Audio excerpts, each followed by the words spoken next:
of the work that I do for preparing for our live stream videos. And so, what I'm going to show you now is some of the tools that I use to be able to do this.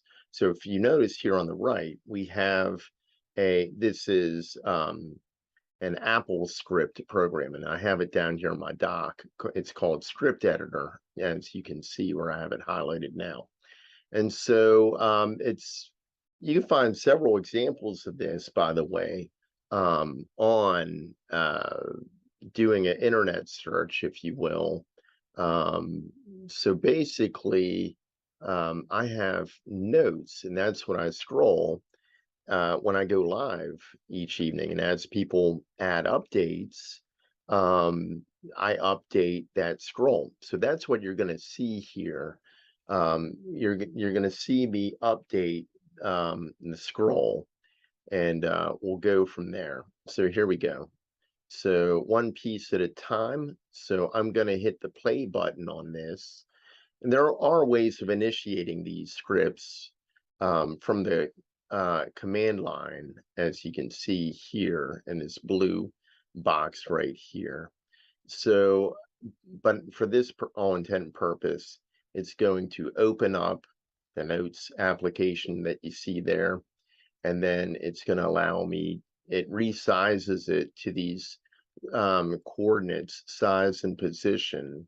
And position is from the top left corner of my screen. The top left corner of my screen, these are almost like Cartesian coordinates, but they're not, in the sense that this would be quadrant 4, if you will, except the numbers are not negative when you go down the y-axis.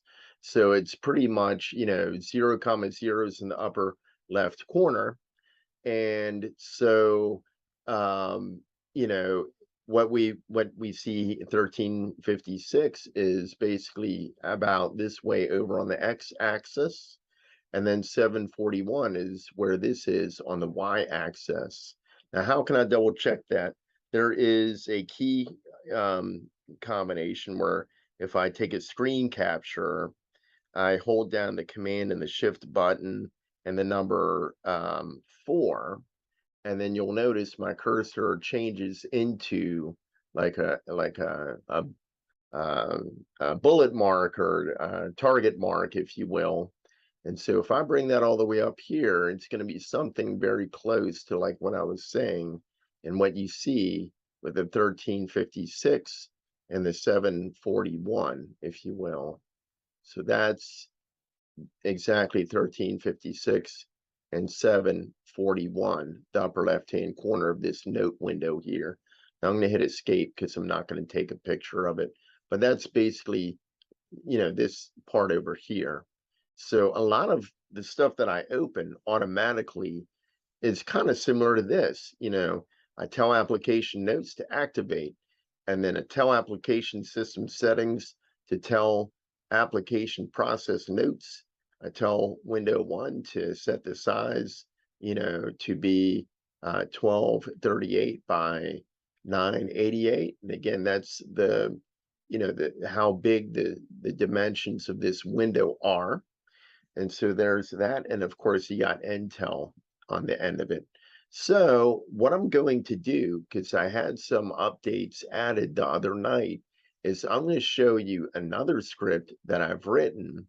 I'm going to close this out because this basically centers it. And you'll see why I did that here in a second. Or I can show you now why, right now, why. If I hold down the command, the shift, and the 5 number on my keyboard, I've set it to record selected portion of my screen. And so as you can see, I have a nice little rectangular box up here. And to some of you, you might say, hey, that looks familiar. That's what I see at the top of his screen when he's live. Yeah, that's exactly what you're seeing. And so I hit the record button, and then I start scrolling this up when I'm in that mode of doing that. Now, it's not going to allow me to do anything now, but let me see here. I'm going to hit escape, and then I'm going to type a command called cat, which in Unix or Linux, it'll display the contents of a text file. So I have one called scroll.py. And so what that has is, some notes. And again, I captured this and I adapted it from video that I saw. The only problem is that, like I've said previously, and again, it probably doesn't make sense to most, but you know, I ended up this scroll.time.sleep wants an integer value 1, 2, 3, 4, 5, 6, 7, 8, 9, 10 up to infinity, whatever you can enter.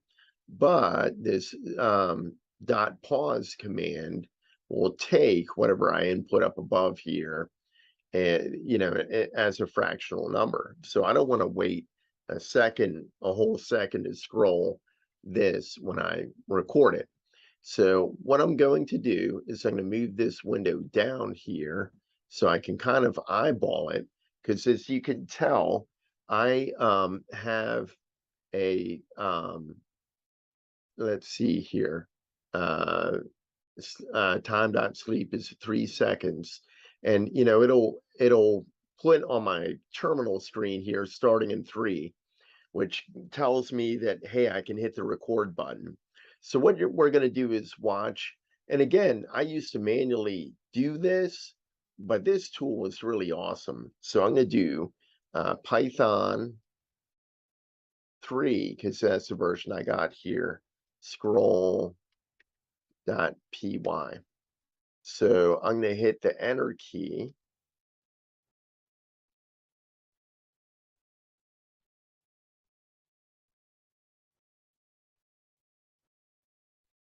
And then it's asking, how fast should it scroll? And, this basically is the speed of how fast it scrolls. So again, when I saw the video, the guy was saying something optimal for him was -3, but the faster, the more, if it's a positive number, the faster it scrolls. So I've found the sweet spot is -1.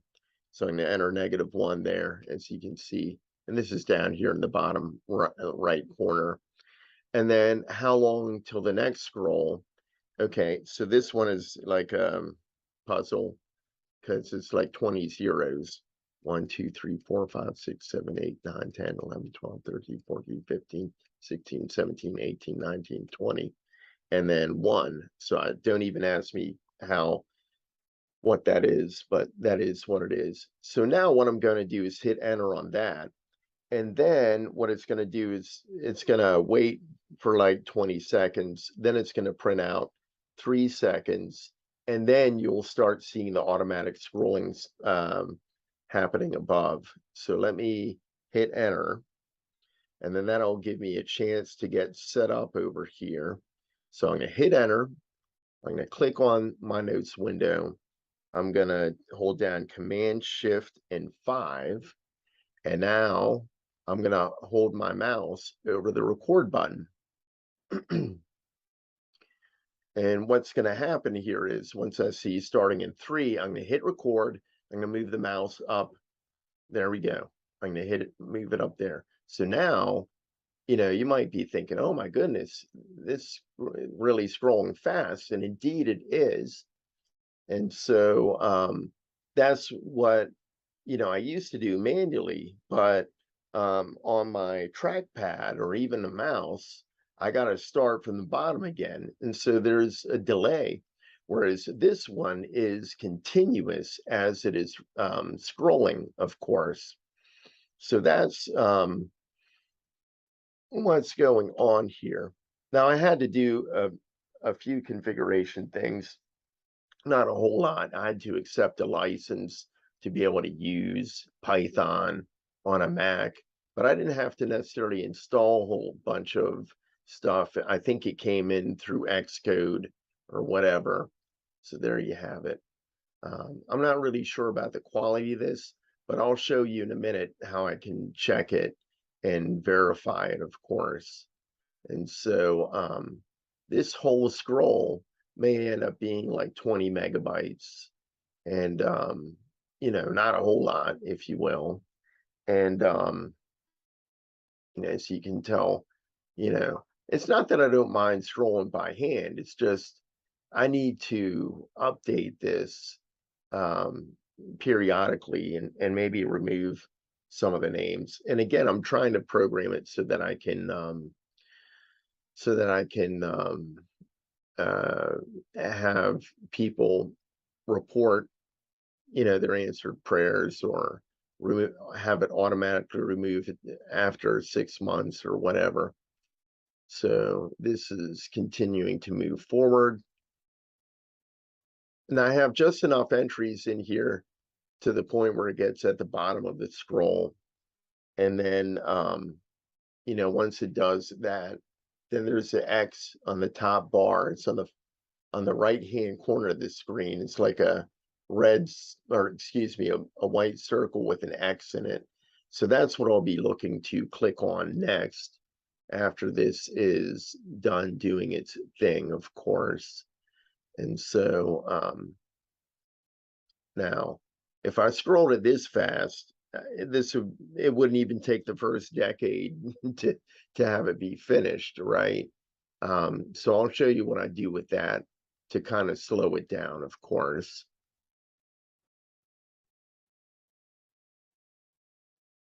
I also have to record the other one for the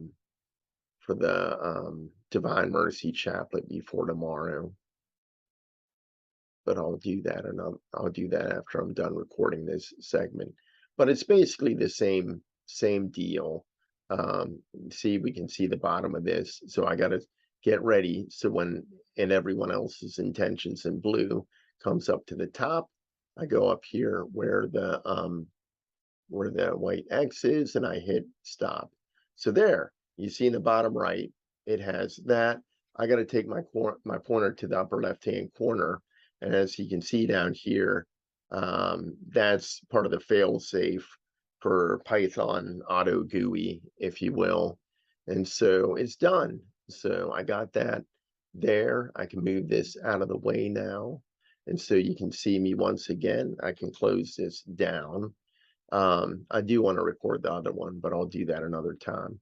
All right, so how do I know if it's good or not? So let me go over. Now, this is what I do each night, of course. I hit the start stream, and then I'm live. It's that simple. And then, I have like all these different sources here that you see. So I have, what is it? Where did it go?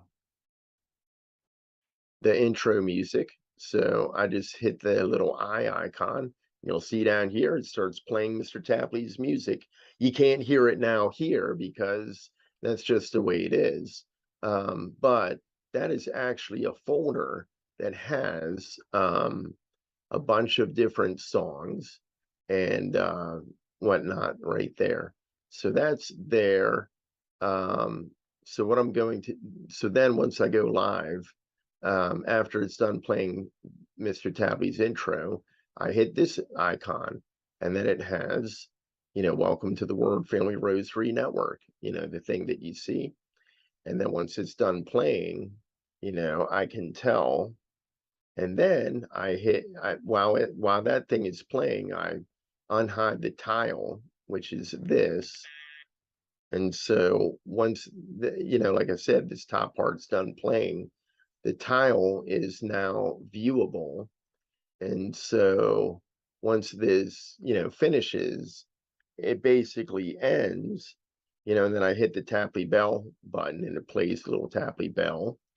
And then once it shows up, hey, everybody, I'm live, of course, that's not what I say, but that's the gist of it. And then, what I do is, since the Tapley Bell was still, out here, I turn it off, and then I look to turn off the intro clip, and then it's just my microphone.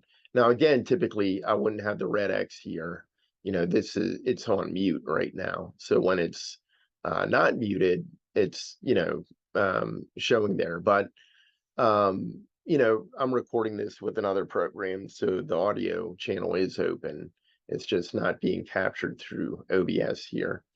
And so that's kind of the routine that I do.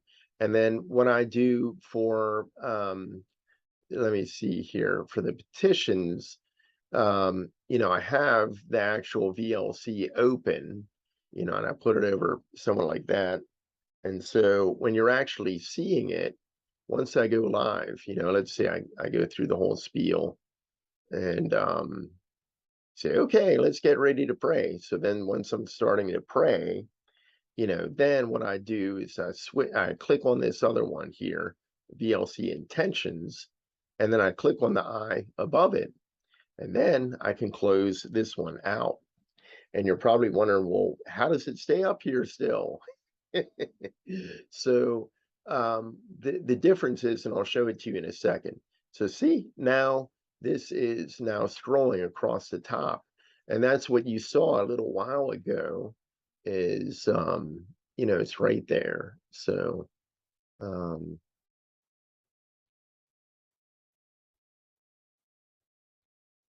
that's how this works. Now you're noticing it's going slower than how I recorded it, right? So what I'm going to do is, and then once that finishes, it's just like any other source, a media source that I add under here. It's called media source. Any media source, you have some options with it. And I'm going to hit properties on this now. So, you can have it loop through the file, which I don't do. Restart playback when the source becomes active. That's when I click on the eye icon. And then show nothing when playback ends is what it defaults to. So then what happens is, once it gets near the end, and what I'll do is I'm going to do cancel on that because that's not what I wanted to show you. Let me hit properties again. This is the speed at which this video plays. And so as you can tell, instead of doing 100%, I have it doing 16%, right? And so that's how it slows or gradually, moves up the top as we're praying and whatnot. So that's how I'm doing that. Let me see here. What else do I want to go over? So, while I'm on this particular item, there's a slider of it playing. And, there's no audio with this anyway. When you do Command Shift and 5, it records without audio, okay? So what I'm going to do is I'm going to advance this towards the end so that we'll be able to see how that looks with 5 seconds left. And around the end of the fourth decade or beginning of the fourth decade, it's almost done there, right? And so you'll see how it'll fade out here, once it comes up to the top, of course. And so the one part that I forgot to neglected to put is I do rename the file. It is petitions dot whatever it is, MP4 or whatever. So see, I don't even have to do anything, and it just disappears from the top there. So and then later at my leisure, when I have a second, I just come over here and I hit the eye icon, and that gets rid of it under my audio mixer area there. So there you have it. That's how I do some of the updates to the scroll at the top. And I just wanted to share how I'm doing that, and plus how I did it previously. I do have tons of more scripts that I can show you. Again, I didn't figure this out on day one when I started live streaming on August 19th, 2018. I was, still in the mode of I'd have an alarm for 7:30, and I'd have to start getting all the applications open and stuff like that. So I will show how I have all that, but later in another segment. I think it's better to just, stick to the 5-10 minute rule for a video. And for those that are interested, great. For those that could care less, oh well. you know. I think, if um, people felt that it was a less intimidating experience, maybe more people might be willing to try and do live stream rosaries with us. And for those that are already doing live stream rosaries with us, this can help uh, give you some ideas on if you wanted to do something similar, you could. I'm not saying just because I do it, you have to do it. Again, I am going to replace that scroll at the top with my website somehow at some point in the future so that it'll scroll an active list that I don't have to keep recording and putting up there. And, it's not a big deal to record. But, when it was manual, it would take me like 15 minutes of, scrolling up on my touchpad. And, it's not a big deal. It's just, it can be difficult to, scroll for 15 minutes without getting a repetitive stress injury. So, I thought, well, man, the Python script works great here. So there you have it. That's one of my secrets. So thank you for joining us for this particular segment of how we, you know, get this scroll working at the top. And so, I mean, just briefly to recap, this one shows like the active VLC window, which I show at the beginning, and it's live. But then I used to hit the play button on that and have it, finish or whatever. But then I got to thinking, well, I can have it play within, the OBS system itself, and then I don't have to worry about stopping it or closing VLC. It's just one more thing, and this is VLC, the Video LAN client here that I'm talking about. It's a media player. And so I have links to this on my website, piettarosary.org. So there you have it. So that's how I do that particular function. So I think I'm going to wrap things up now. Let's see. All right. So thank you for joining us for this segment. I'm going to wrap this up and then I will catch you all later. So thanks so much, everyone, and have a blessed day or a blessed evening wherever you are. And I'll catch you later.